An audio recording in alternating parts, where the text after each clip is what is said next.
Meaning of final clause. Final clause. Final clause. Final clause.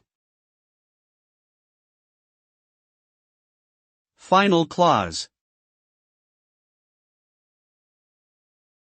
In grammar, a final clause is a type of dependent clause that indicates purpose or intention. It usually begins with conjunctions such as so that, in order that, or lest.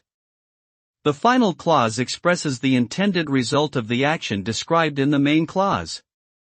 For example, she studied hard so that she could pass the exam, the final clause being so that she could pass the exam.